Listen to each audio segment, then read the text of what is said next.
Thank you so much for joining us for CBN NewsWatch. I'm Ephraim Graham. Ahead today, with Winter Olympics set to begin, we'll tell you why some activists are calling them the Genocide Games. U.S. Special Forces conducting a raid in Syria, but who was the target? We'll have a preview of the annual National Prayer Breakfast being held today in the nation's capital. Plus, Texas proposed a Bill of Rights for parents' decision-making with their children's education. What we would want to see and what the governor is proposing is just allowing parents to have more input in what is happening in their children's education. We'll explore more on this and why some say it's not necessary. Then later, socialism versus capitalism. Author John Di Lemme joins us to break it down. And he'll tell us why he believes America is on the brink of great innovations. I truly believe you're going to see the evolution, the innovation, and creation of the greatest explosion in America right now. All these stories and more are coming up now. This is CBN NewsWatch.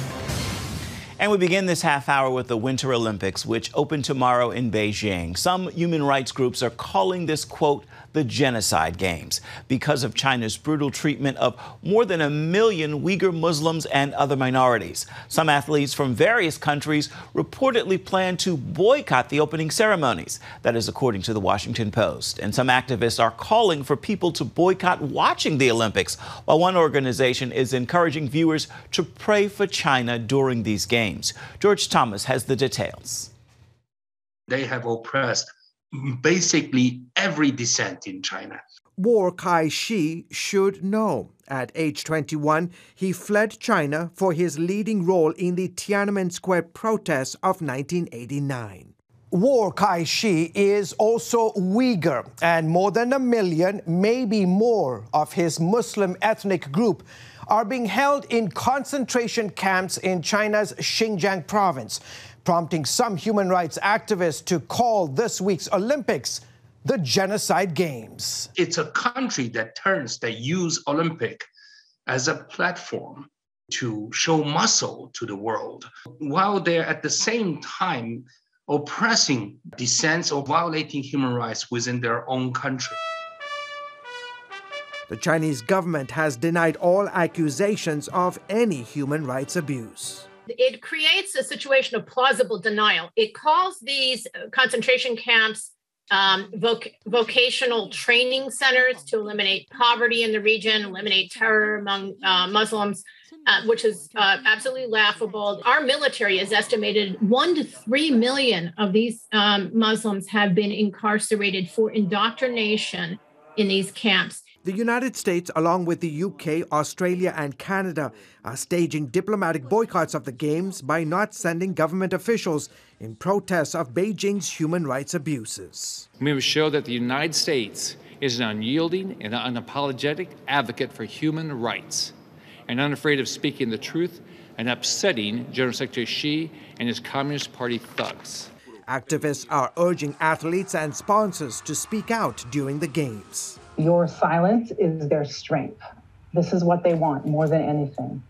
That the world will play by China's rules, that we will follow China's lead, that we will look away from these atrocity crimes for the sake of business as usual. Meanwhile, it's business as usual as Beijing continues its typical crackdown on political and religious activists ahead of sensitive dates like Friday's opening ceremonies. They round up the dissidents and known critics of the regime or people that they think will speak out. They put them in detention. They're called black jails. They're hidden detention. It's unofficial. It's extrajudicial.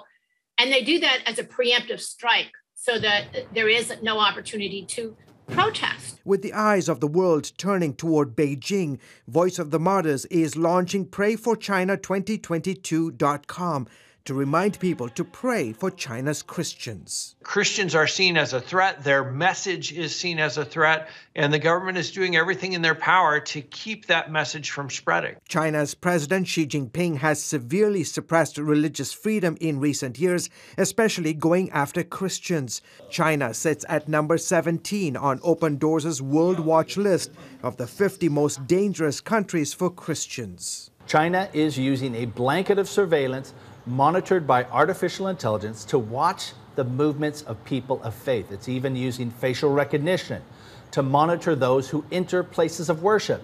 Thus far, thousands from more than 100 countries have pledged to pray during the Olympic Games. We're going to see figure skating. We're going to see ski jumping. We'll probably see a lot of great shots of the Great Wall of China.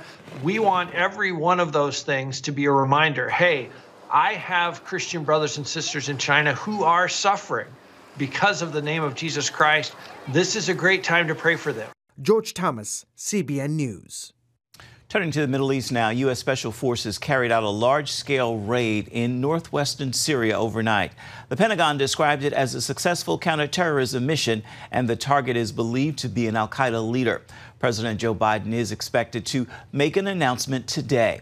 The New York Times reports U.S. forces flown in by helicopter surrounded a house near the Turkish border in Syria's Idlib province. After a 2-hour standoff, fighting broke out with rocket-propelled grenades and gunfire erupting from the house. At one point, an explosion rocked the structure. American military officials said the blast came from inside the house.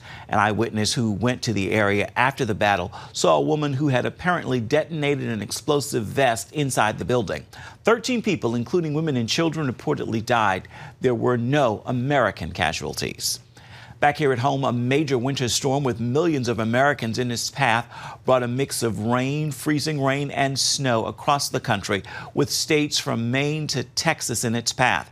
Airlines canceled thousands of flights, and officials urged residents to stay off the roads and close school campuses. By the middle of the day Wednesday, some places had already reported a foot of snow, with more still coming down. And the storm making driving, as you can imagine, hazardous in some areas. And officials are looking into whether icy conditions led to a train derailment in Oklahoma. It felt like an earthquake, and so I come outside and I saw the cars tumbling off the right-hand side of the track. The extreme weather could drive up home heating prices due to a likely surge in demand for it. The 70th annual National Prayer Breakfast will take place today in the nation's capital. It's hosted by members of Congress and serves as an opportunity for lawmakers from both sides to come together and seek the Lord's guidance. Going into this year's event, the nation remains deeply divided, with some calling for members of Congress to stay away. CBN's Caitlin Burke spoke with Senator Chris Coons, who says there's no more important time to put down the tools of partnership, grab hands, and pray. Shared faith can build powerful relationships. Senator Chris Coons tells me he's seen it firsthand during a weekly Bible study with a bipartisan group of colleagues. I've had a chance to hear really powerful, moving stories from some of the most conservative Republican members of the Senate, and it's built real bridges of friendship for us. And I hope the weeks that I've spoken, they've seen the same, that even though they think I'm terribly misguided and have awful policy ideas, that I'm actually not that bad a person and a decent Christian and someone who is caring and a good friend.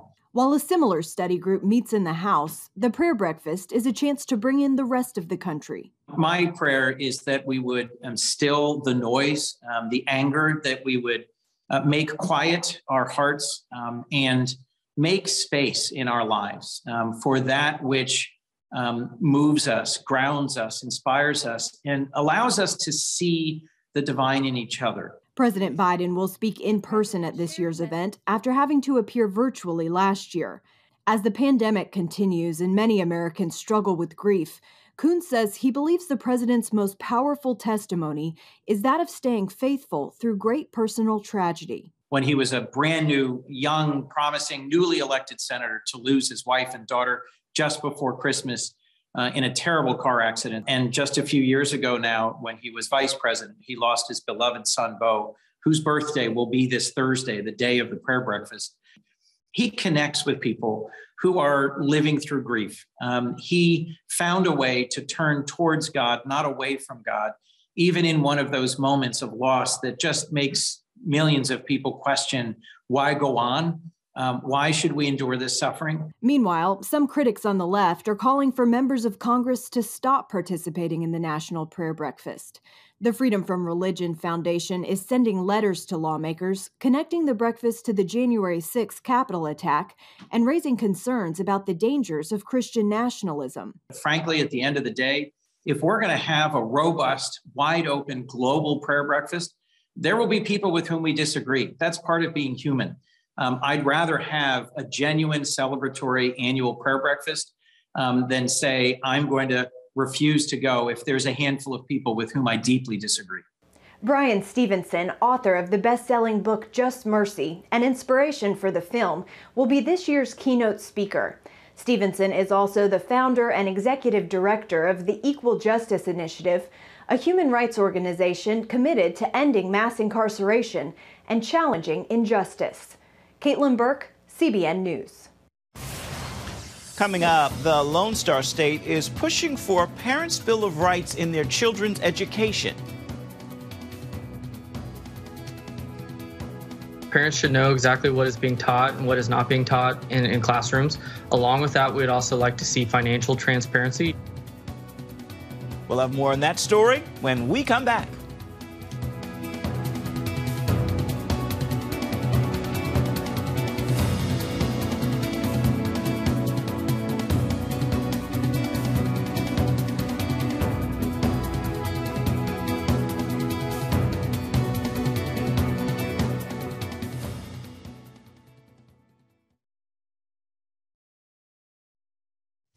Texas Governor Greg Abbott announced a Bill of Rights for parents to allow them to be the primary decision maker for their children's education.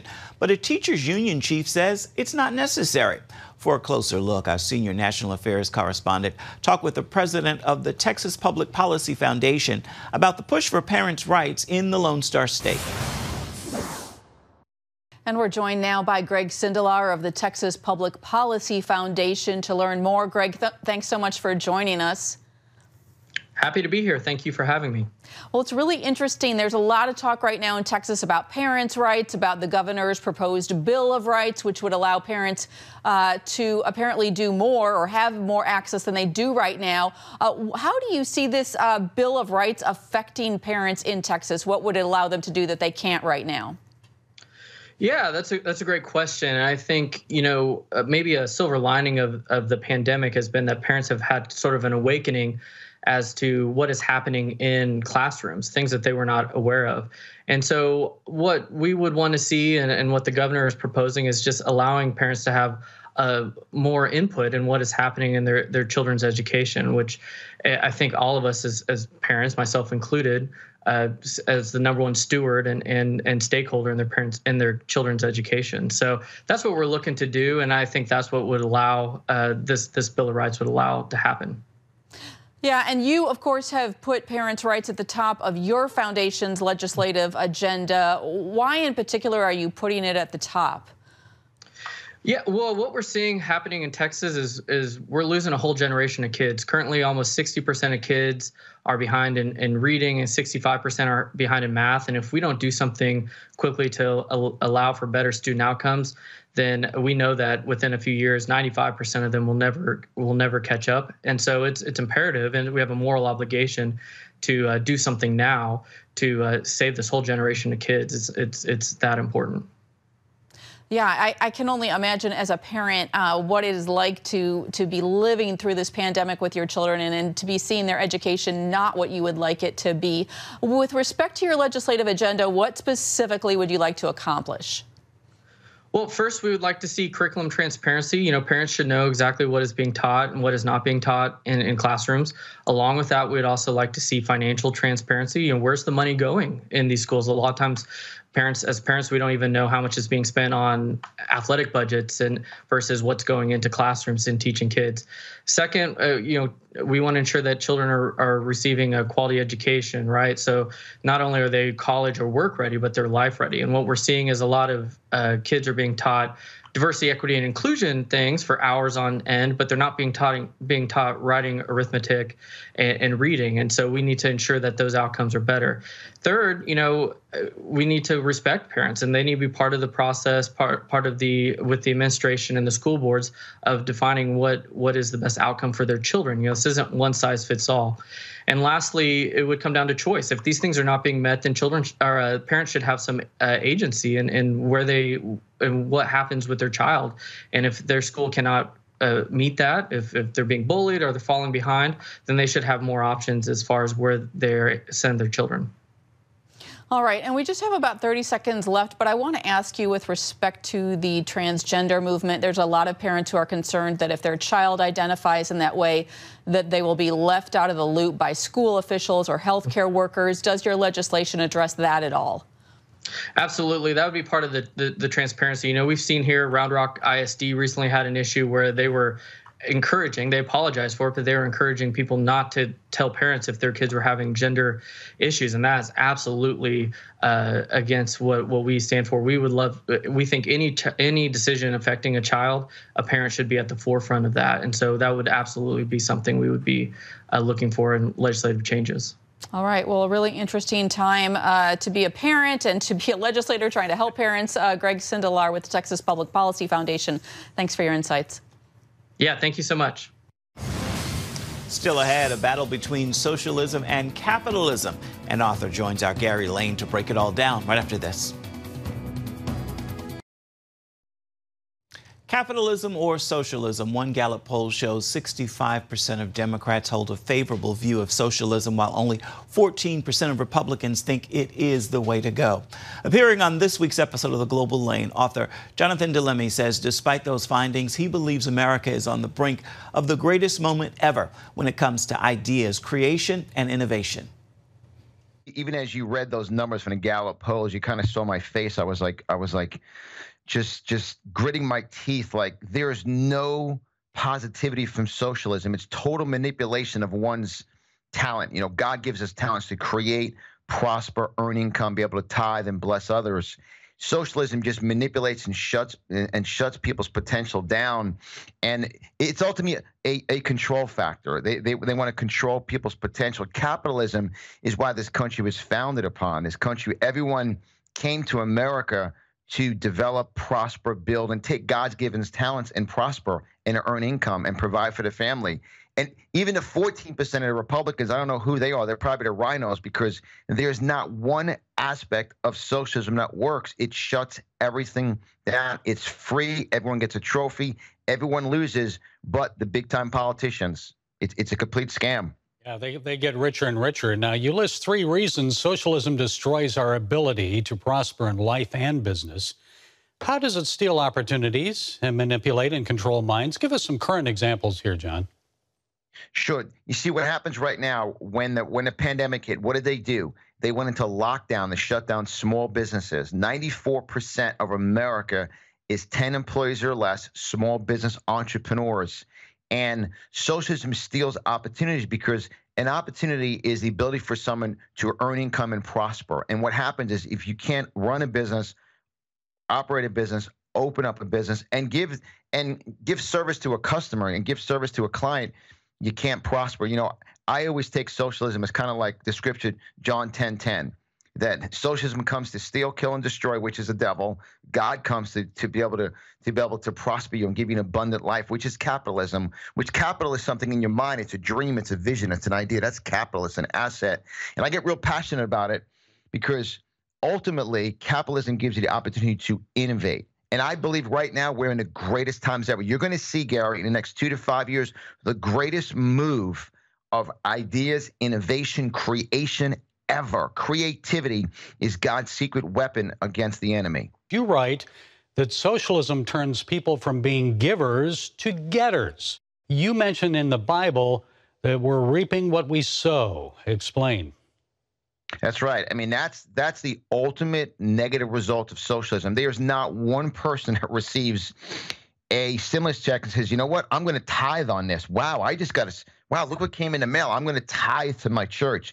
The ultimate radical left, the Democrats, which are really communists, which is anti-God, they want to control your income. They want to control your ability to prosper. And it turns you from a getter. What can I get for free? Well, if I stay home, I don't work, and I file unemployment, I'll get this amount of money. I keep it for my family. I do nothing. And that's slothfulness and laziness and lack of integrity. So it turns you from a giver, a cheerful giver, to a getter. So what does the future look like, John? More of a mix of the 2 systems, or what? There's really no mix of 2 systems. It's capitalism. It's the ability for people to produce a product, serve a customer, and add value. And I want to speak this into people's lives today. I truly believe big problem, big opportunity. So I truly believe you're going to see the evolution, the innovation, and creation of the greatest explosion in America right now, because we have our Constitution, we have our freedom, and it's 100%.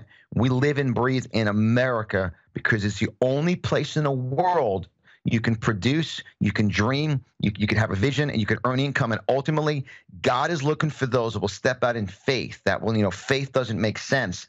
That's why it makes miracles. We have to stand by faith, and fear will run. And I just want to share a quick message. Do not let anybody manipulate your mind. There's not one positive aspect of socialism. Socialism is the beginning. Communism is ultimately the end. I said socialism is a snake. It got in the house. It slithered in. Just a mask, just this, just that. Now you're in. Communism will kill you, because the bite will kill you. And that's why we have to create, innovate, and step out in faith. Let God bless your path. For more stories and trends in America and around the globe, you can watch The Global Lane on the CBN News Channel tonight. It begins at 8:30 Eastern Standard Time. You can also watch it on demand by downloading the CBN News app. We'll be right back.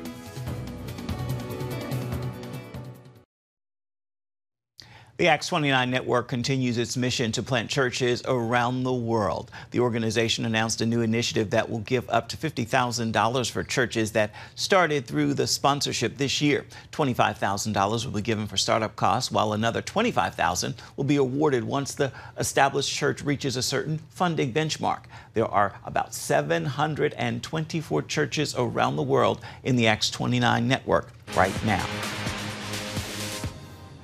Time has come for your Thursday Thankful, and today I leave you with this prayer of gratitude. Father, I thank you for the wisdom to see my life isn't always perfect, but there is always purpose in my life. And in that purpose, there is always progress. With that prayer of thanksgiving, I trust you will make this a day filled with gratitude from start to finish.